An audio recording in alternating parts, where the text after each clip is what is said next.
Okay, so I wanted to sit down and make a quick video about what's going on in the markets today and my thoughts on it. When I woke up this morning, I was hit with an array of notifications from the platform that I use to invest. These notifications were telling me that all different stocks had fallen, new price alerts had been triggered, and everything was plummeting. I then checked X and I saw even more headlines to verify that yes, this actually was the case. I go to X for all of my news now. I rarely go to mass media just because I find X is way more truthful and way more unbiased.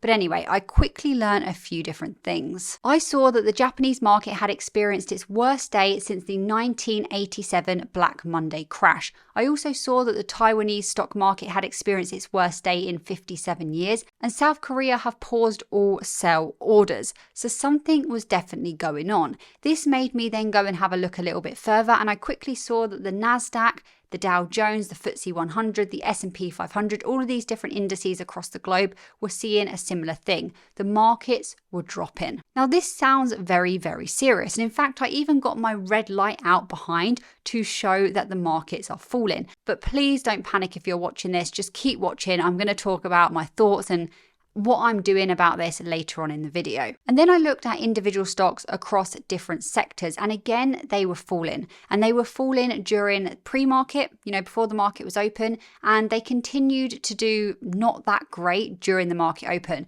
At the current time right now, the US stock market is still open, but they've recovered, most of them have recovered a little bit since this morning, but many of them are still not in the green. So it's been a pretty brutal day across the board. And I think a lot of people have experienced the feeling of seeing their portfolio fall dramatically today. Of course, the actual amount that you're down by is going to depend on how much you've got invested and what you're invested into. But especially thinking about the people with really large portfolios, they would have most likely seen when they went onto their investing platform today, went onto their portfolio, that they had unrealized losses of like $1 million. And that definitely has an emotional trigger for sure. Finances, money is a very emotional thing for us humans, especially in some cultures. So seeing that you're quote unquote, you're losing that much money, and I say quote unquote because you've not realized those losses or gains until you've sold out of a position. So they're unrealized, but still it does have somewhat of a negative impact on the mind. Having said that, people that have been invested for a long period of time, people that have put time in to learn how to control their emotions, learning how psychology impacts the stock market, these people have actually found a way to see this very differently. These people that have seen a lot of success have found a way to actually see the stock market drop, see their portfolio down, and actually feel pretty happy about it. And that is because they are seeing it as an opportunity. And my portfolio, of course, is not immune to this either. I have seen a fall in my total gains today, but actually it somehow remained overall positive. I think at the very worst of today, my portfolio was up by 18%.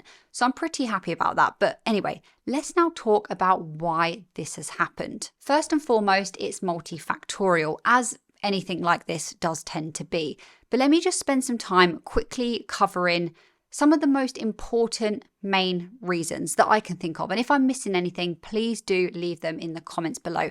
And the reason I want to talk about these things is because I'm a long-term investor, right? So a market drop, a market correction, even a full-blown bear market, somewhat is welcomed in the sense that I can buy lower and I can hold for a long period of time, and ultimately I'll see a better gain as long as I'm picking the right stocks, of course. But the reason I like to talk about it and think about it is because it's really helpful if you know what's causing the drop, so that you can stay convicted and you can stay focused. If you don't know what's going on, that is when the emotions start creeping in. The first thing is that Japan increased their interest rates. And they increased their interest rates for the second time only since 2007. And you would expect, okay, well, if they increased their interest rates and that caused this massive sell-off in the Japanese stock market, and then that affected the international markets, which we have seen, it must have been a pretty substantial interest rate hike. It wasn't.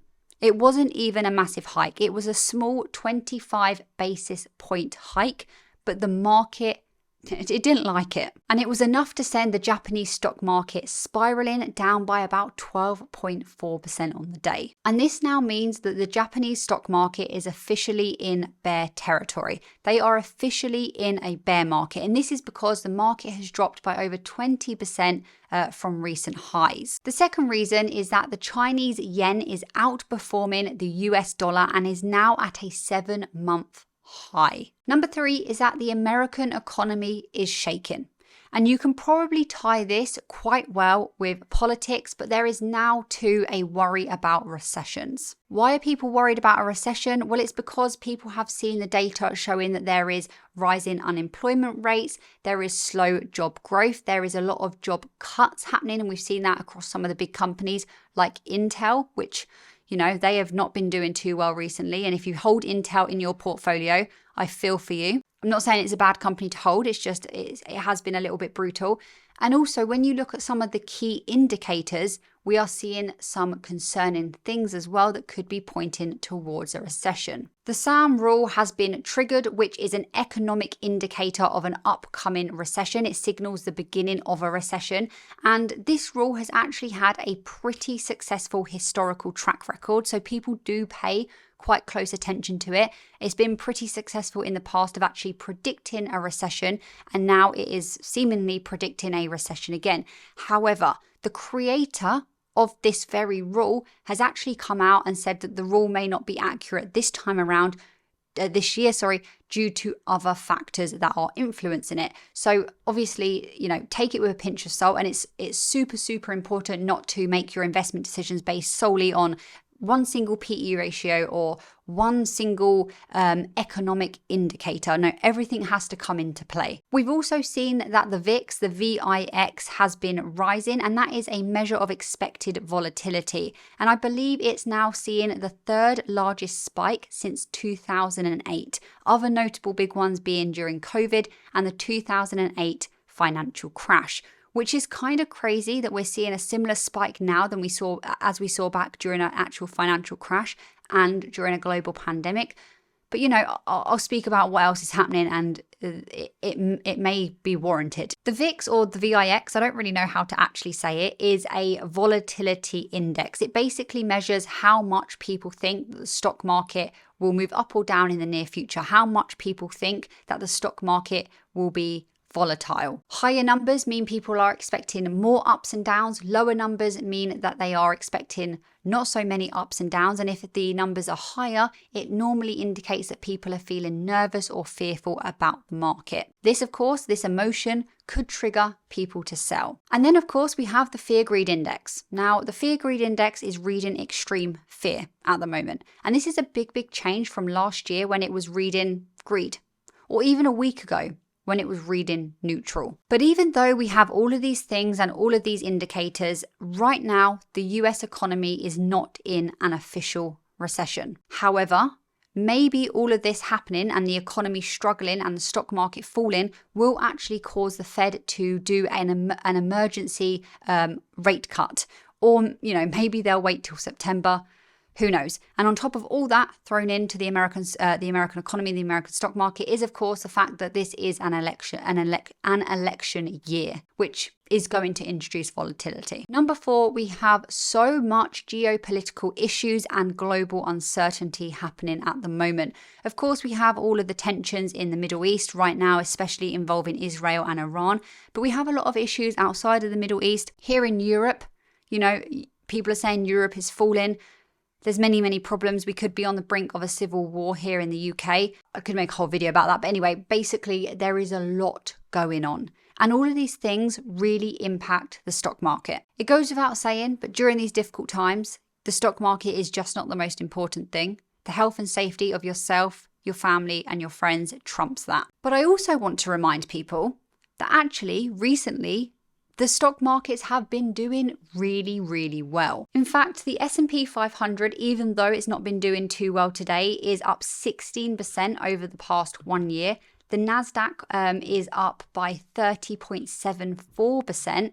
The Dow Jones is up by 9.85% over the last 1 year. And the FTSE 100, which is the 100 or so largest companies here in the UK, is up by 6.4%. 0.01%. But then if you zoom out on these further, you look at many years or even many decades, you see something very, very important. And it's important to remind ourselves of this in a day like today. And that is that the historical data shows us that no matter what happens, a 10% correction, a 25% fall, whatever it may be, the market always recovers. It always bounces back. And at some point, it even goes to new all-time highs. And then if you look at some individual stocks like SMCI, Nvidia, Palantir, Broadcom, other ones as well, they have done very, very well over the last 1 year and even this year to date.